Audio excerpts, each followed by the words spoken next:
Welcome to Off Hours, a conversation between John Edwards and Chris Manning. So, it would appear I need to apologize to your Derbyshire lathe again. You keep saying unkind things about my Derbyshire. It wasn't unkind. I was speaking of myself, just an offhand comment, and now the poor thing is in pieces. Well, you made me feel bad about it, and it feel bad about it, and so that now the Derby is in pieces, and I'm looking at replacing the bearings and the headstock because they are making a lot of noise, and I don't notice it because most of the time when I'm sitting here working by myself, I have my noise-canceling headphones in, and I'm not listening to the symphonic sounds of the shop. I don't like the sounds of machine shops, which is not good considering how much time I spend in them. But I don't really notice. But when we were sitting here working on Project Minotaur the other day, and my Apple Watch was sitting there complaining that it was 86 decibels beside the lathe, I'm like, maybe we need to take a look at the bearings that are in this thing and replace them. And so I actually ended up talking to the folks at Derbyshire Lathes. They're still in existence. They're located in Massachusetts. I'm probably going to get them to rebuild the headstock for me.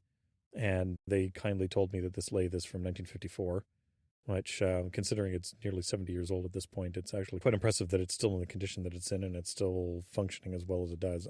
I suspect I'm going to make far more unpleasant noises at the age of 70 than this thing is making right now. It's still doing pretty well for itself, but I think it's time for this thing to have a proper rebuild and get refurbished. Mm-hmm. Yeah, it was in no way meant to be an unkind comment. It was just a comment. It was more me introspecting and realizing that I was not in any way intimidated while using this lathe because of its size, because I have actually worked on bigger lathes, and it is not affecting me the same way. And it clicked for me that it was actually the noise it was making as I was working with it. I just mentioned that to you offhand, just an offhand remark, and now the poor thing is in pieces. The thing got disassembled the next day, and I've had the conversation over the last few days with the folks at Derbyshire. And then the other thing that it started doing is, because I'm not going to be using this lathe for a little bit until it gets rebuilt, I'm sitting there trying to figure out, okay, well, how do we do work on these tiny little pins in the meantime while we're waiting for this lathe to get rebuilt properly? So I'm sitting there thinking, okay, well, the Cromwell lathe could easily handle the work. I just don't have collets that go down that small. The smallest collet I have, they were all fractional imperial collets, and the smallest one I have is a 16th of an inch, which is gargantuan for a lot of this work. And I've considered actually getting some W20 collets from a Schablin 102 and using them in this lathe, because I've got a tap that I can make a drawbar for those collets, and they're actually very similar in size to the collets that came with the Cromwell. But it's going to be a couple $1,000s in collets. So I'm saying, okay, well, how can I use the collets that I've already got? So I'm actually in the midst of making an adapter to be able to put the 10 millimeter collets that I use on the Derbyshire into the Cromwell lathe, so that we'll be able to continue doing work on that and making those pins without needing to go off and find different collets for it. Very nice. That will come in very handy. Yeah, it'll be really nice, actually. And that's the thing. The Derbyshire is a really nice lathe to work on.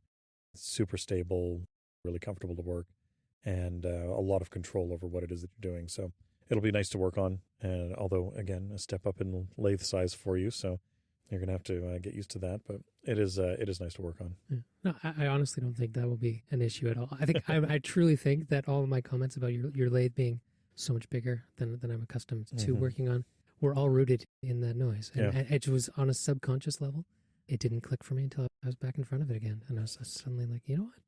I think it's just the noise that this thing is making that is making me uncomfortable working on it. Because, a Schablin 102, it's a sizey lathe, and I have zero issues working on one of those. This Derbyshire is the same size as a Schablin 70, same swing over the spindle and bed as a Schablin 70, and similar lengthwise as well.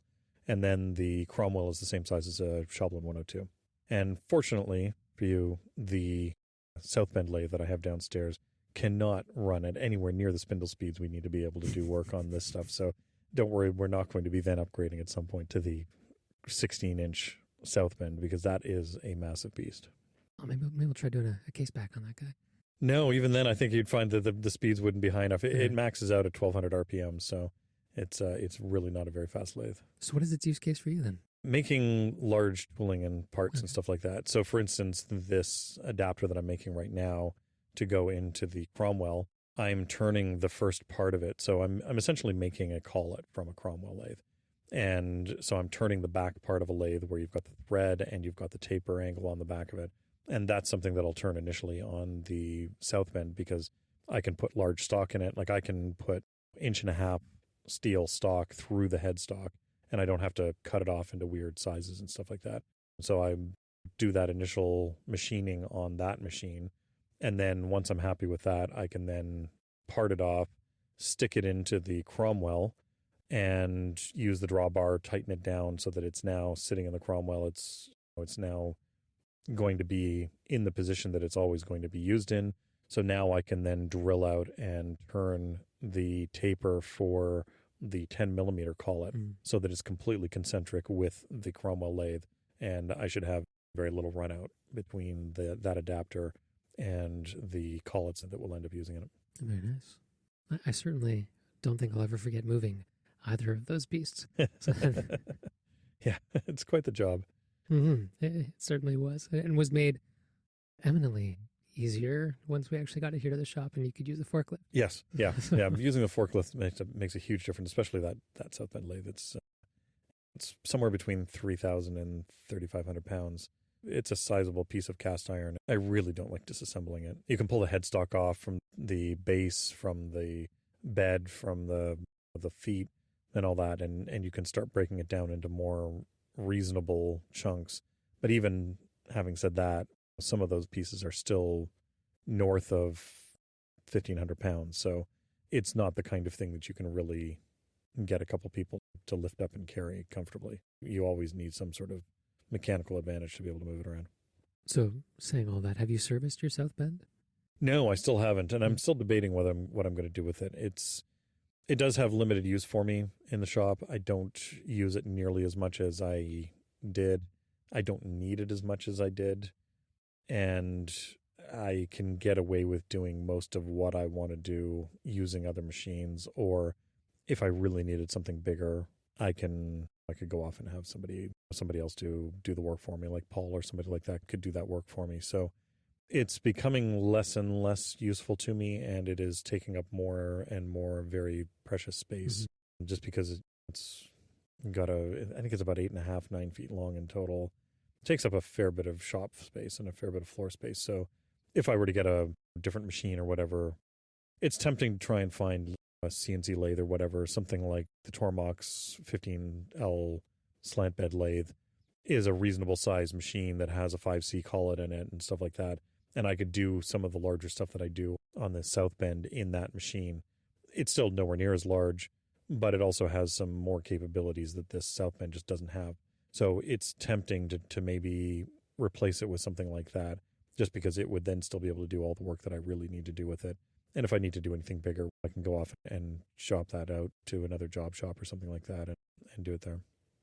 Yeah, in terms of the floor space that you guys have, I am astonished at how quickly it has filled up with various bits of tooling and equipment, and bits is an understatement. Various pieces of machinery and whatnot. It is certainly filled out very fast. You almost need to be building in a loft area or something about certain areas of the shop space. And you just took delivery of another laser as well, which is quite large. Yeah, we had a local member of the maker community donated a laser to us, and it's not a tiny little CO2 laser. It's a fairly large one. So yeah, you're right. We are constantly running out of space, and I think about, okay, what would I want in terms of machines to be able to continue forward and maybe improve the kinds of work that I'm doing, or make it easier to do some of the work that I'm doing, so that I can focus on the stuff that's more dedicated to me. I have to sit there now and think, okay, what do I remove from the shop floor before I add something else in? If I were to add something like a Haas compact mill or office mill or something like that, like a lot of watchmakers use those as case making mills and things like that. I sit there and say, okay, well, if I'm going to add something like that, what do I remove so that I have the space for it? And fortunately, a lot of those machines are not massive, so they're easy enough to fit in, but it is something that we've got to consider, which is ridiculous when you think about how much space we thought we had when we first moved in. Yeah, and in terms of utility for its footprint, the Haas mini mills are fantastic. Yeah. And I think your Derbyshire, once you've got it back up and running, will offer significant value for the footprint it takes up compared to something like the South Bend in terms of how much you're using it and what you're actually doing with it. And that's just it. I use the Derby more than I use the South Bend by several orders of magnitude. It is a far more useful tool to me, which is why I'm happy to spend the money to have it rebuilt, and I may actually get a new one as well. It's certainly a far more useful tool to me just for the size of work that I'm doing, the precision of work, and that I'm doing, things like that. So between the two, between the Cromwell and the Derby, they fill 95% of the sort of the turning work that I need to do in terms of the size and the envelope that I can work in. Mm-hmm. Yeah, that's when you need to start taking into consideration, what do you do in-house? What do you outsource? In that vein, you have a fantastic plasma cutter right here at your disposal. You can do all sorts of neat stuff, and indeed have done a number of useful things with already in terms of building up your own equipment and things here around the studio and at home. However, you haven't used it, as far as I know, in your actual watch projects yet. But a tool you don't yet have is a water jet cutter, and you have recently outsourced some water jet cutting work for your forthcoming watch. There are a few technologies out there which would be handy to add to the shop, and I don't know that I'm ever going to get a water jet. Wire EDM would probably be more useful to me, and I would probably want to add something. If I got a reasonable deal on a wire EDM, I would add that to the shop without even thinking about it, because it really is a powerful tool that would give me a lot more control than I have and allow me to do things that I just can't do any other way. A water jet is certainly useful. I know we've got friends that have water jet machines, and they're using them constantly. You can get some nice desktop-sized water jets these days that are actually quite good. I know people talk about the Wazer, which is okay, but it's more like a high-end hobbyist kind of machine as opposed to a real professional machine. But there are some professional water jets that are in the desktop size, which are quite nice. From speaking to people who use them, they're incredibly handy. Fortunately, when Rich was looking for some water jet cutting services for some Lexan that he needed for a project, he found out that Carleton University here in town actually has a job shop which takes in outside work in order to help pay for the shop. And they happen to have a large water jet machine there. And by large, I mean, I think they can do, pretty sure they can do like a full 8x4 sheet if I really wanted to. It's a sizable thing. And I decided to talk to them about getting some parts blanked out for the watch cases that I'm doing. One of the problems that I've had when I've been thinking about how I want to manufacture these things is, how do I cut down on the amount of time that I'm spending doing the sort of the mundane parts of the job, which are not really adding any benefit to myself, to the client, to the quality of work that I'm doing. And one of them is, how do you blank out these parts from a plate of stainless steel? So you have a 3mm thick plate of stainless steel, and you have to somehow get a ring out of that, which will then eventually be turned into part of a watch case. And there are different ways that you can go about doing it. You can mill it out, but then you're spending a lot of time machining away material that you're never going to use, and that you're just generating chips. And spending money on cutters. And absolutely spending money on cutters and coolant and all of the nightmare that comes with that. And that's not ideal. If I had a wire EDM, then I would just wire EDM them maybe. But again, that's not the fastest way of doing it either. That's a fairly slow process, and you still have a consumable there. That wire that you're putting through it is a consumable. I was looking at ways of doing it. I'd looked at maybe using an annular cutter, and that can work to some degree, but it's still not ideal. From chatting with friends who have water jets, I thought, maybe I'll try these guys at Carleton U and see how they work out. And they were incredibly reasonable. They got it done really fast. I brought them some material that I already had, and a couple of days later they called me up and said, come pick it up. And the parts that I got out of it were really nice. They're close tolerance to what I need, so I don't have a lot of extra material to turn away. But now I've got something consistent which I can build jigs off of. So I can build a particular collet for my lathe so that I can hold the raw part on there. And I can now easily turn those parts into something that's usable as a case. So I'm really happy about that, and I'm happy that I can get that done quickly. And they're happy to do much larger sheets than I'm ever going to need. So again, I can send them a bunch of stainless steel. They can send me back that sheet of stainless steel with a bunch of parts cut out of it, have it work out really well for me and really save me a huge amount of time, which I don't have to spend doing something mundane like just getting the basic stock prepped for the watch. Mm-hmm. It looks certainly very promising. And it's nice that you've got these fantastic universities so close and at your disposal. You've got Ottawa U for the wire EDM work, and Carleton U for all your water jet needs. Yeah, it really is nice. And unfortunately, Ottawa is not a manufacturing town. It's never been a town where there has been very much in the way of manufacturing. There has been a lot of R&D work that's been done here between some of the high-tech companies that were here, as well as something like National Research Council. There's certainly some R&D and sort of stuff going on there. And in fact, a number of the manual machines that I have in the shop, including my Cromwell, including my Hardinge mill, those began their life at NRC. Our Acier F5 that we picked up this year, that began life at NRC. There's been some of that, but not a huge amount of it. And what it's meant is that there really are not a lot of the job shops that help support the normal industries that a lot of towns have. And because of that, there just aren't a lot of places that I can go for that stuff. It's really nice to see that I can get that done here and I can get that kind of work done quickly. They're, again, very reasonably priced, very fast. It was, great people to deal with. And it is great having the NRC here in town for things like that, like picking up these surplus machines and supplies. And coincidentally enough, just a couple months before the beginning of the pandemic, actually got a call from the NRC at work. The fellow who called me was appalled by the price of watch lubricants, and he needed just a little tiny amount for a project that he was working on and researching and developing. And he was just like, "Can I just come and get like a mill of it from you?" I was like, "Yeah, sure thing." Sure, that'll be $500. For the good of our nation. Oh, yeah. It was gratis. I just gave it to him. 10 mils is like a lifetime supply for watchmakers. But it also requires a mortgage to buy. Like it's for any of you out there. I mean, if you want to get a liter of it, yes. So for any of you out there who are not watchmakers, when you think, okay, what are the expenses that I'm going to have? Okay, I'm going to have to buy some watch movements to practice on. I'm going to have to maybe buy some watches to practice on. I'm going to have to buy some tooling. And you're thinking, okay, yeah, those are all good. And then all of those pale in comparison to buying a half a dozen different lubricants that you need for lubricating watches. And you're sitting there looking, I could go on a very nice holiday somewhere for the price of these lubricants. It's ridiculous.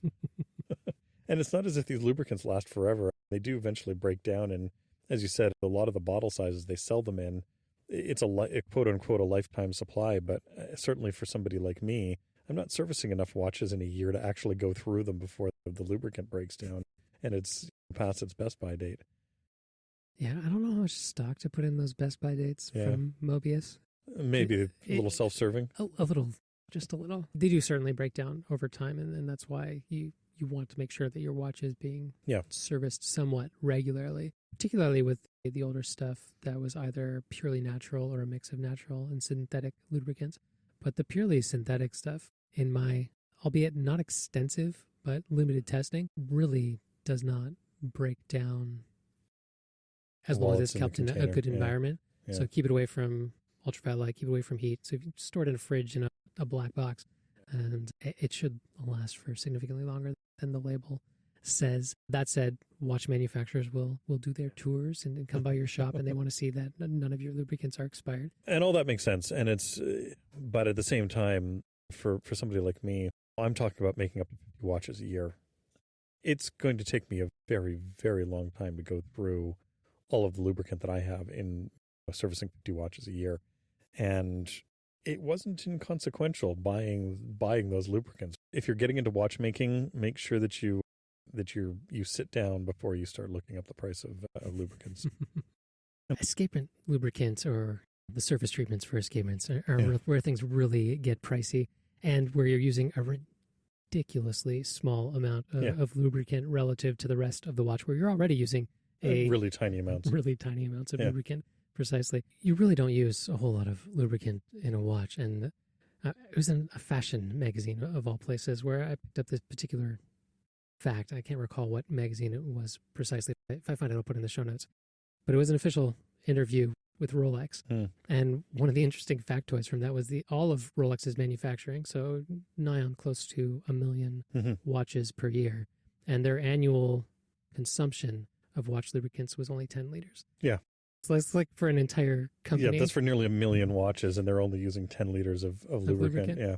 A fun little fact in line with that as well. I haven't run the numbers on this myself. I should actually pull it up because it's probably increased since then. 10 years ago, Alex Stoke, a watch journalist, tweeted out that he learned while doing a watchmaking class at IWC that a single liter of escapement oil, so whether it was like my Mobius 941 or 9415, would cost you 25,000 pounds or something in that range. Might have been 24,000 pounds. And that was 10 years ago. So it is quite possibly, maybe next to heavy water, the most expensive liquids on the Earth. planet. Yeah, maybe. And then you get the epilom, which is a treatment for preventing the oil from actually moving around on parts in a watch. And that's even more expensive than the lubricants that you find. And it evaporates very quickly. So if you accidentally leave your container open and you go have lunch, you've just gone off and evaporated $150, $200 or whatever worth of epilom while you're eating lunch. So these lubricants and everything are just, it's crazy. Interestingly enough, the base components of epilom, or at least the original epilom, there's different surface treatments now that are not as toxic or more environmentally friendly that are being promoted and coming to the fore within the market. But your original epilom from like the 1930s, 1940s that was being promoted in watchmaking was just a stearic acid in a solution that evaporates off very quickly. And I'm off on a zillion different tangents here. Word of caution. I don't know if we've mentioned this here on the show before, but the chemical reaction that is taking place there as it is depositing this surface treatment on the pallet jewel is an endothermic reaction. So the surface of the stones actually is getting very cold very quickly. Okay. This is why a lot of manufacturers with the older epiloms recommended drying it under a current of warm air. Okay. And the purpose of this was to prevent any of that surface treatment that had gotten onto any of the steel from having any moisture in the air condensing on that and then causing rust issues for you down the road. And I have actually run into this on a number of pieces, some of them direct from a manufacturer. I won't name names, but I'll link to something in the show notes and you can go down the rabbit trail there. And there are cases where a watch has actually been brought to a stop because of the corrosion that is built up on the pallet fork, where the epilomization process wasn't dried rapidly enough and enough moisture from the environment got in there and started that corrosive process and having that corrosion build up. But where I was initially meaning to go with this tangent about stearic acid, there was this really fascinating piece of research that I came across a couple of months ago about improving cutting performance on softer materials like brass and German silver and these materials that we use in watchmaking. And it turns out having a very thin layer of media put onto a surface, like a soft ductile metal, when you're cutting it, promotes breakage in the swarf and gives you a much cleaner cutting surface. And they experiment with a number of different things. It turns out stuff like a Sharpie marker stroke, a dicam fluid, and then one of the key ones for them was stearic acid. So it's that exact same surface treatment that we're using on these pallet stones. If you put that over the surface of your soft ductile material that you're cutting into or turning on a lathe or with a mill, what have you, you get a much cleaner, much better surface finish in the end. So perhaps when those final stages, I wouldn't go putting Sharpie on every single cut stroke or dipping every single one in your epilom solution. But if you want to get a nice clean finish on those final strokes, or at least a cleaner machine finish than you would get putting a bit of this surface treatment on, or even something as simple as dicam fluid. I would probably suggest that your Sharpie or your dicam is going to be significantly less expensive for your machining than your epilom is going to be. I think you should save that probably for your watch parts. Touche. It'd certainly be a lot less expensive. So now that I've thoroughly derailed us with lubricants and surface treatments, let's look back to your case manufacturing Yeah. processes. So as not to keep all of your eggs in one basket, you are not relying solely on outsourcing part of this to water jet cutting, but you actually tried another process that we touched on here on the show a couple months back. One of the problems that I've been having is something like a turned part, something like the center ring or the bezel or whatever from a watch case, or maybe the case back. Those are really easy to turn, so those aren't a big deal. But one of the problems that I run into is with something like, let's say, the lugs or the buckles. I'm making my cases in several different parts and then soldering them together. It's not an integrated lug in the sense of a single piece case. And so I've been looking for different ways of making those parts. One of them is to blank them out on the water jet and then to machine the part afterwards to the final shape. And there's certainly some advantages to that. One of the biggest advantages that you end up with is you're starting from milled plate stock. So the metal is very dense and very homogeneous, and it works really well. Beautiful material to work with, and the surface finish that you get and the surface finish that you can get from polishing is actually quite nice. But there are still limitations to it, and one of them is the fact that I then have to machine these parts afterwards. And my milling setup is not ideally suited for that kind of work right now. But having said that, there are some other options out there. One of the things we've talked about in the past is casting stainless steel. Teresa Frey and the folks at Techform Casting, they do various metals for both the jewelry industry as well as the aerospace industry. And in particular, they cast 316L stainless steel. So I decided to get in touch with them and see what they could do about casting some lugs and some buckles for me as a test so that I could see, okay, is this actually a worthwhile process? Because anytime you're casting, you're going to end up with some porosity in the metal, and that may not be something that you necessarily notice visually when you're looking at it. However, you will absolutely notice it in the quality of the polish. And trying to get a high quality, high surface finish on that part is going to be very difficult. And you may also end up with strength problems from it. You could end up with enough porosity that the part could actually break under stress from those casting flaws, basically. So I wanted to see what would come out of their casting process, because on top of casting, they also use this HIP process, this high isostatic pressing process, which essentially takes the cast parts, heats them up again, and then introduces incredibly high pressures, which forces out the porosity and increases the density of the parts afterwards. I was able to get them to cast 2 sets of lugs and 2 sets of buckles for me. And I have to say, I am super impressed with the quality of metal that's come out of this thing. I think looking at these parts after having cleaned them up a little bit, because they just sandblast them or bead blast them after they've been cast. So taking off that top surface and getting down to a clean surface afterwards, I cannot find any sense of porosity. They're super strong. I tried bending 2 of them. There's some sort of long prongs on 2 of the parts that I cast, trying to bend those by hand. I'm not sure that I could actually bend them by hand and break them. They are definitely strong enough and dense enough for what it is that I'm doing with them. So I was super impressed with the quality of work that I got out of those castings. Yeah, I was likewise impressed when I handled them. Do you happen to know from the presentations Teresa's given what sort of impact the hot isostatic pressing has on the hardness level of the 316L? I don't know with the 316L. I'd have to ask her, see if they've done any testing on it. All of the papers that they've delivered about this have all been in relation to their platinum casting, because the platinum has a lot of casting problems, and you really do need to be careful about how you're casting it. And this is a way of dramatically increasing the density of the platinum castings. That's primarily what her papers have been on. I don't know if they've ever studied how much denser or harder the stainless steel is getting from it, but certainly it is well within the realm of what I would be happy with working. Obviously, it's a much more expensive process because I have to 3D print the models, ship the models off to them. They then go about casting them, throw them through their HIP process, and then ship them back to me. So it's a longer process. It's a month plus to get all that happening.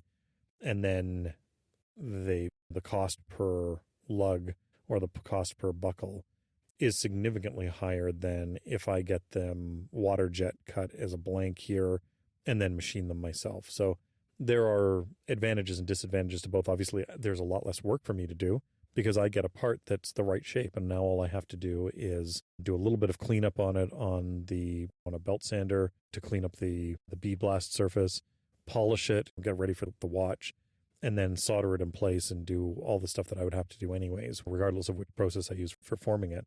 But these parts are very close to being ready to use, and I don't have to do a lot of work on them.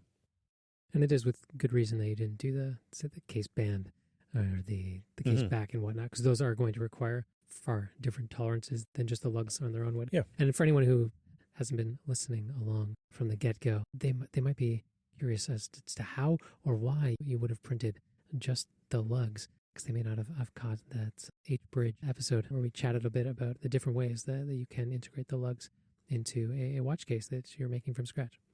I don't remember where we found it. Maybe it was you that sent it to me, and there was a quick little video. Somebody was showing, one of the manufacturers was showing how they create their lugs and keep them all lined up in such a way that they can easily solder them to the center band of a case and keep everything happy and keep it all square and whatnot. Because whenever you're dealing with separate lugs from the original case body, you have challenges with things being out of alignment.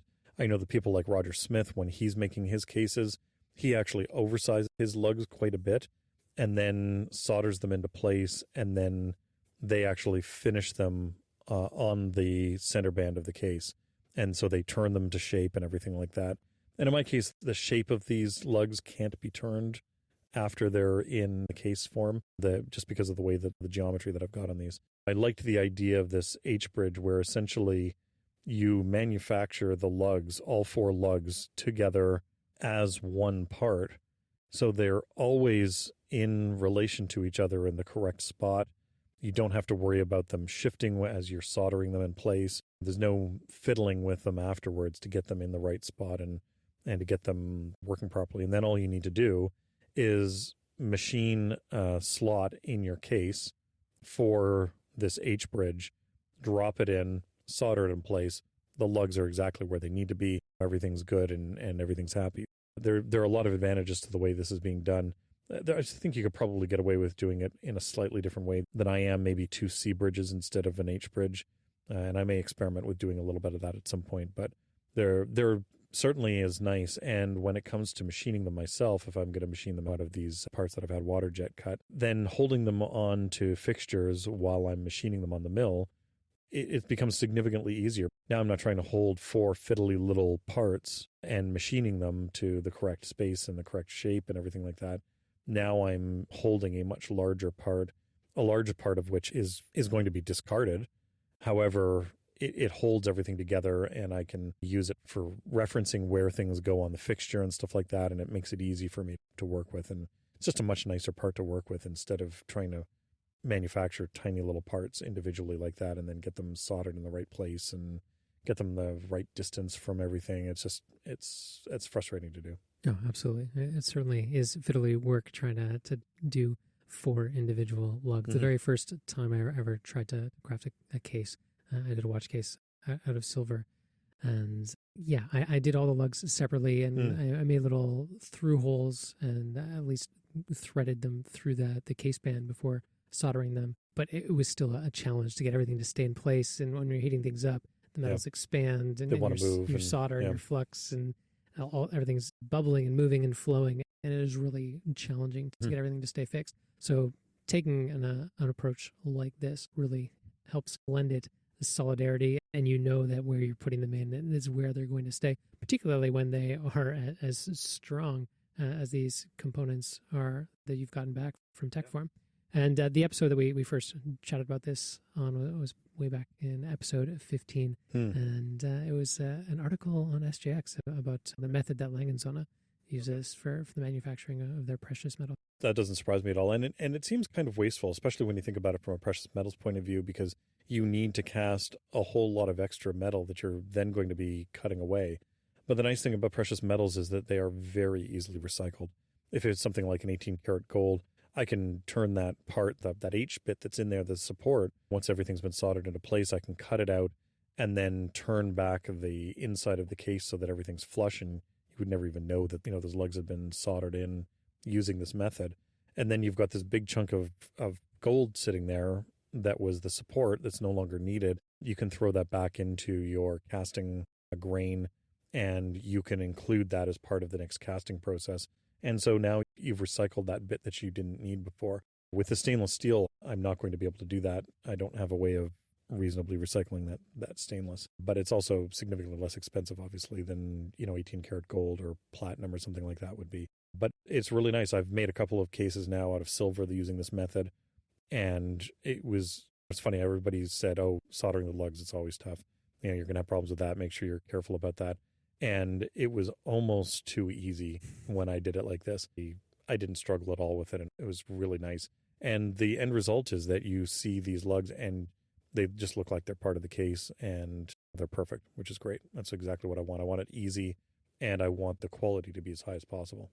Using this process enables you to introduce forms to the lugs that would be significantly more challenging to try and machine out of a case shape. You're going from this perfectly round surface, and you want to jet out and have an undercut on these lugs. That is not going to be an easy thing to machine, even on a really high-end multi-axis mill.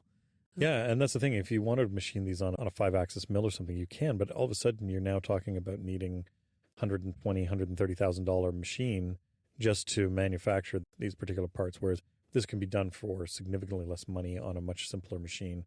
And if you start getting into a more complex teardrop shape that has a lot of complex curves on it, all of a sudden you're trying to get everything lined up is really tough because you don't have good reference surfaces to work to. And it would be very easy to get that all out of alignment.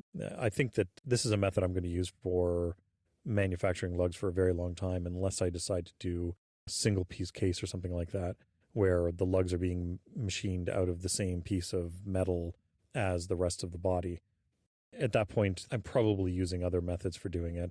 And there are ways of easily cutting out those lugs using specially shaped cutters. We've talked about that before.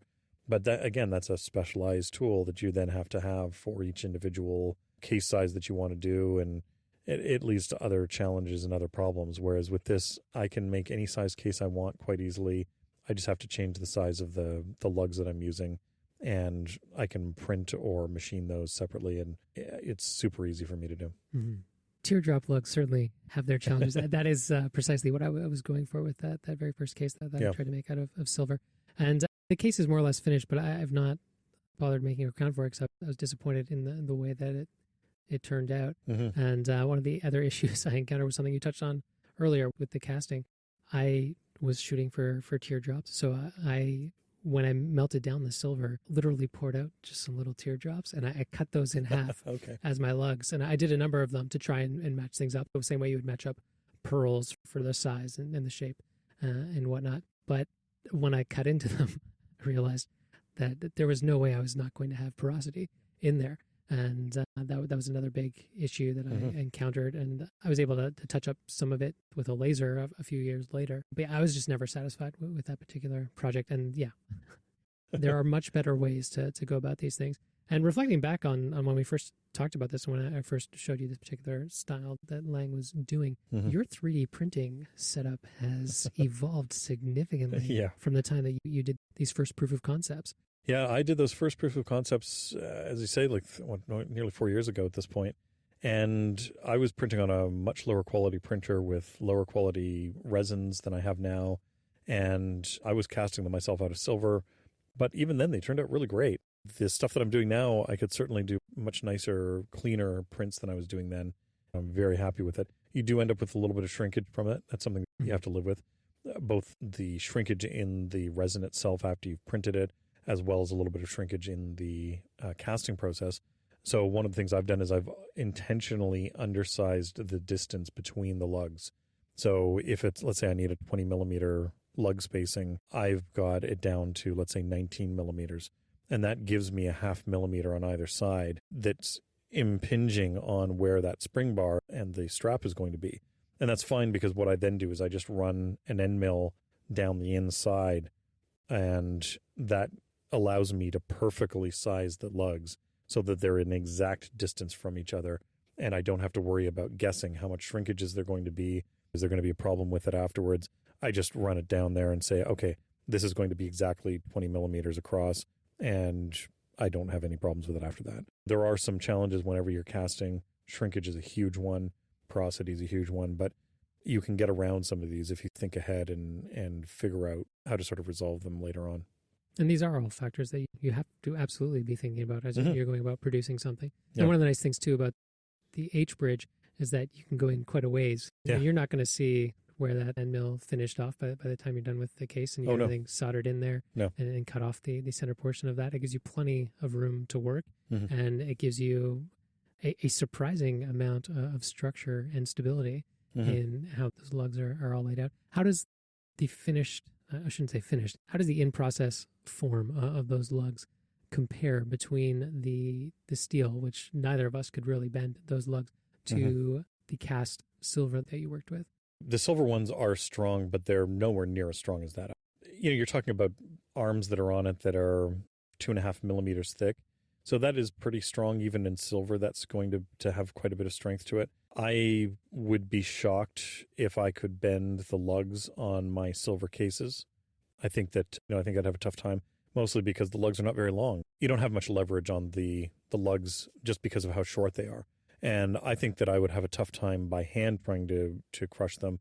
And I think it would be very difficult, even if you were, to accidentally hit the watch on a door frame or something as you were walking by, or you caught it on a car door as you were getting out of it or something like that. I think it would be difficult to bend those lugs enough that they would actually snap or that they would deform.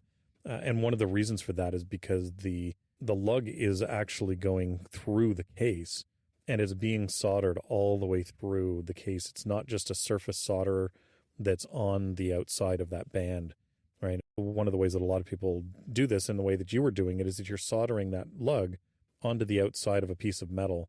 And while that's going to be strong, and it won't be nearly as strong as having it cut through that band and having all the increased surface area of that solder joint through the entire band of the case. And that makes a big difference in terms of what it's eventually going to be.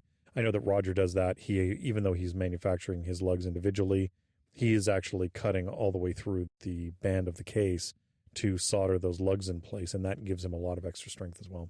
Lugs, generally speaking, are short enough that you don't have a lot of leverage, unless you have paper thin lugs. They shouldn't really bend in normal day-to-day use. I've seen some pretty banged up cases and things that have been through a motorcycle accident. So even on full out stainless steel, whether it's 316 or 904, it can be bent if enough force is applied. Anyone who says that they can't be bent, give it to me. I've got tools that will help with that. Yeah, I was curious more so how the strength of the silver compares, just for comparison purposes, between that and then the steel products you've gotten. They were still very strong, and if I needed them to be stronger, then I could always thicken up those arms as well. That's been really good, and again, it's remarkable just how good these processes work once you try them out and get them working. Because when I saw that, I thought, okay, this is a really great idea, but I wasn't 100% convinced because I hadn't seen a lot of other people doing it. Lange was the only company that I'd seen doing something like this, and there may be other people, they just don't share it.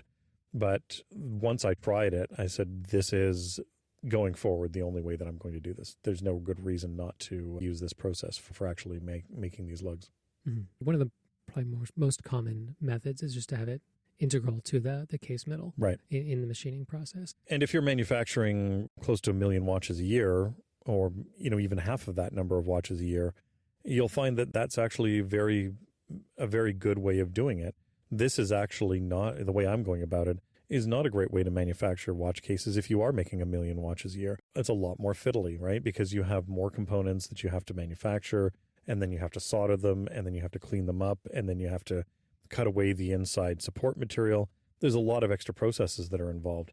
If you've got a machine, let's say a lathe with live tooling on it, or a 5-axis CNC mill or whatever that's machining these things, and you've got specialized cutters which can go in there and cut the exact distance between your lugs, cut that nice curve in the watch case. All of that stuff is being taken care of by specialized cutters on a decent CNC machine. Then there's no good reason to go about doing it the way that I'm doing it. So anytime you see a solid case like that, I'm thinking, let's say my own watch is something like my Hamilton Khaki that I have. That is a solid case, a solid single piece case, except for the case back. And that was obviously manufactured in one piece like that. And that makes total sense for a watch that they're probably producing by the tens of thousands. And it will be much easier for them to produce that way. You could never produce the number of watches that they're doing in the way that I'm doing it. It just wouldn't make any sense. Yeah, if you've got the money, as we've alluded to in previous episodes, you could have a special piece of carbide cut just to get that perfect form of your lugs just straight off the mill. And just a single pass, probably multiple passes. But you need more than one pass. Yeah, but that finishing pass going through there, like it has all that form built right into it. Sure. You're not having to actually move a 5-axis machine around and get into all those little corners. You've got a single tool that is going to be able to just flow right through there and get you that exact curvature and all the angles just so. And, if I was interested in building that particular type of case and that style of case, then there certainly are people out there who will make those end mills for me. And for $400 or $500 US, I could have a custom end mill made, which would handle doing that. And the machines that I have downstairs, I could easily use those. I could put that on my hardened mill, make a fixture to hold the piece of metal for the case on it, and very easily machine out those lugs. No problem. It would certainly do that. And in some ways, it might be the better option for me. But the problem there is that every time you want to do a different size case, for instance, doing a 42 mil case and a 39 mil case, let's say I decide that I want to do a 36 mil case. Now I have a third of these $400 cutters that I need to buy. And of course, those cutters going through 316 stainless, they are going to break down. They're not going to last forever. These are disposable items. They're not a long-term tool that you can rely on for years. Who knows how many watch cases they're going to need to be replaced every time. Maybe it's 20, maybe it's 50, maybe it's 100. I don't know. But every X number of cases, you're going to have to replace that cutter. And so then you're going to have to go off and get another one made, and the delays that are involved in that and everything else. Or you accidentally drop that cutter on the floor, and now all of a sudden you've just chipped your $400 carbide cutter. It's all possible, but it's more costly upfront to get the tooling to do it. Also, it kind of relies on the particular shape that you want to use. I like what I'm doing with the cases that I'm doing right now, and maybe that'll change somewhere in the future, but it works well. And on that point, this process is one that caters very well to mass-produced products, mass-produced watches, and masstige items, which is not the sort of look that you're going for. You're going for something much more distinctive and handcrafted, and that's something that this process can deliver for you, and that you can iterate on and change on a whim using the tools and processes at hand. Now, in that vein, your 3D printers have changed a lot, but your resins at your disposal have changed quite a bit over time as well. I know back when you were originally printing these lugs, you were using some stuff from Maker Juice. Now you've moved on to using equipment from Formlabs. But I know you've been having some struggles with your castable resins. I am very unhappy with Formlabs right now. They developed this new castable resin, and when we say castable resin, it's a poor term to how you're referring to it. You're not actually casting the resin. You're printing it and you're forming it using UV light to cure the resin. And then you can burn out this resin as part of a casting process. So whenever you hear people saying castable resin, that's what they're talking about. It's a resin that can be used in the casting process. And one of the problems with a lot of the castable resins that are out there for 3D printers is that their burnout process is miserable. They require a huge amount of oxygen because you actually have to ignite the material and then burn it out. And so you need the oxygen in the kiln in order to facilitate burning out that resin properly. And as you're doing that, the resin will often expand a little bit as well as it's burning. So you then have some problems from that. And sometimes your investment plaster will actually crack under the force of the resin expanding. So there's a lot of challenges with that. And so Formlabs decided to develop a new resin specifically for those of us doing lost wax casting. And it has a much higher wax content in it than the other resin that they had developed. The idea behind this is that the wax will melt at a lower temperature.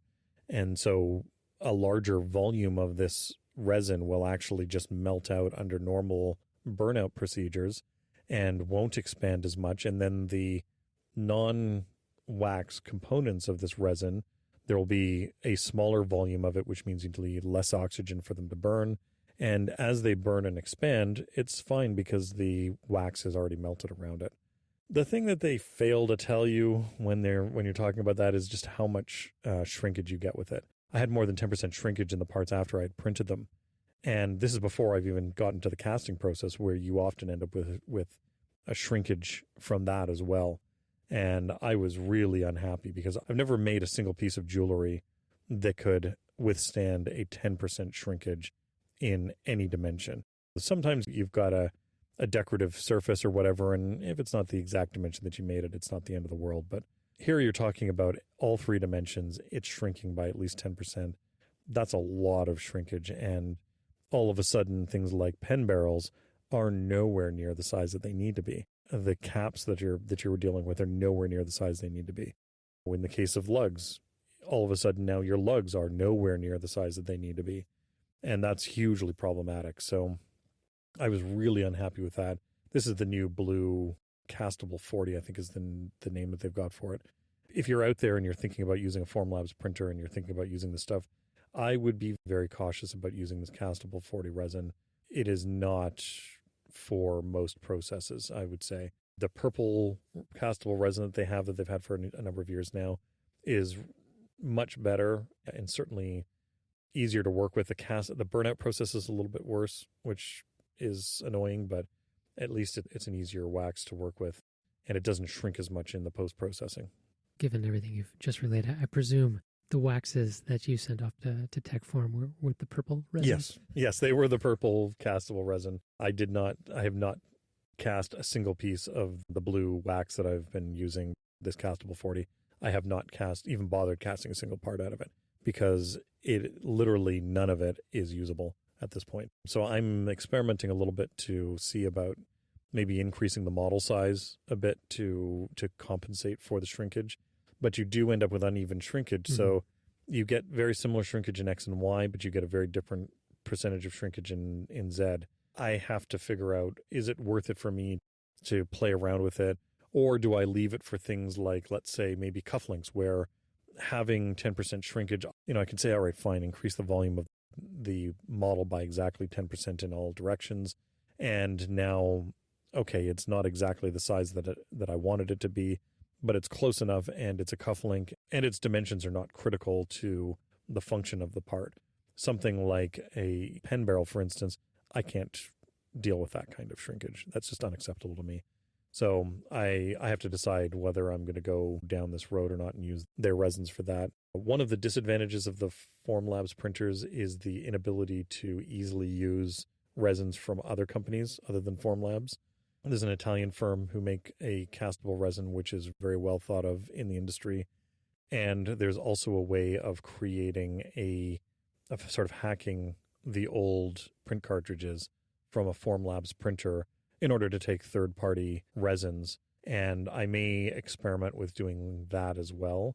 Part of the problem with all this, though, is that, we were talking about the expense of lubricants earlier, which are ridiculous. These resins are not cheap either. Buying a liter of this blue castable resin from Formlabs, you're looking at $250 American for this 1 liter container of resin. And so when it doesn't work and you were expecting to be able to get dozens, if not hundreds of parts out of it, it's a little bit frustrating, and it's a lot of money to spend on a material which, again, is just an intermediary material that you're burning out.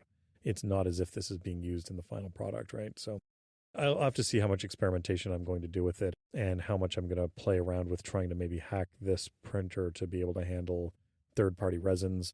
There are other printers out there that are becoming higher resolution than this. So Elegoo and Anycubic have both released printers with 4K displays in them for increasing the XY resolution of their parts, and they're significantly less expensive than the Formlabs.